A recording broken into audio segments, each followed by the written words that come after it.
कारंजा तालुक्यातून एक धक्कादायक आणि संतापजनक वास्तव समोर येत आहे।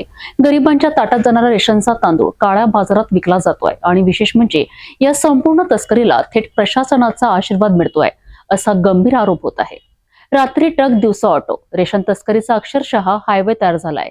वारंवार तक्रारी करूनही यंत्रणा गप्प आहे। अखेर एका सुशिक्षित बेरोजगाराने प्रशासनालाच आरसा दाखवणारे पत्र लिहिले आहेत। कारंजातील रेशन माफियांचा हा सिंडिकेट नेमका काय आहे आणि प्रशासन खरंच मूक प्रेक्षक आहे का, हा आमचा आहे विशेष रिपोर्ट।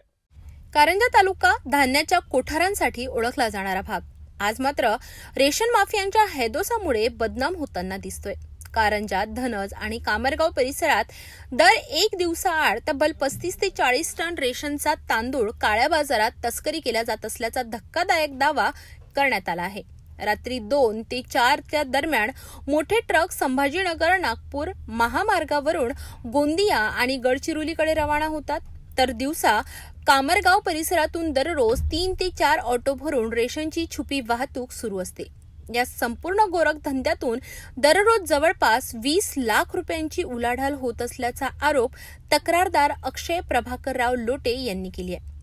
24 जानेवारी 2025 रोजी 20 टन तांदळाच्या साठ्याची अचूक माहिती गुगल मॅप लोकेशनसह पुरवठा अधिकाऱ्यांना देण्यात आली। मात्र 5:30 वाजेपर्यंत कोणतीही छापेमारी झाली नाही। उलट ही माहिती थेट माफियांपर्यंत पोहोचवून साठा हलविण्यासाठी वेळ दिल्याचा गंभीर आरोप पत्रात करण्यात आलाय। पुरवठा विभाग आणि पोलीस प्रशासन या संपूर्ण तस्करीकडे डोळे झाक करत असल्याचा आरोप आता उघडपणे केला जातोय। प्रशासनाच्या निष्क्रियतेला कंटाळून 15 जानेवारी 2026 रोजी पुन्हा दुसरी तक्रार देण्यात आली।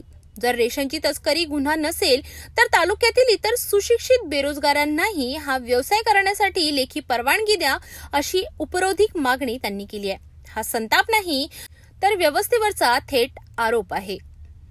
कारंजातील रेशन माफियांचा हा सगळा प्रकार अनेक गंभीर प्रश्न उपस्थित करतोय। पुराव्यांसह माहिती देऊनही छापेमारी का होत नाही? पोलीस आणि पुरवठा विभाग खरंच मूकसंमती देत आहे का, की या सगळ्या तस्करी मागे मोठे राजकीय प्रशासकीय संरक्षण आहे? या प्रश्नांची उत्तर आता प्रशासनालाच द्यावी लागणार आहेत।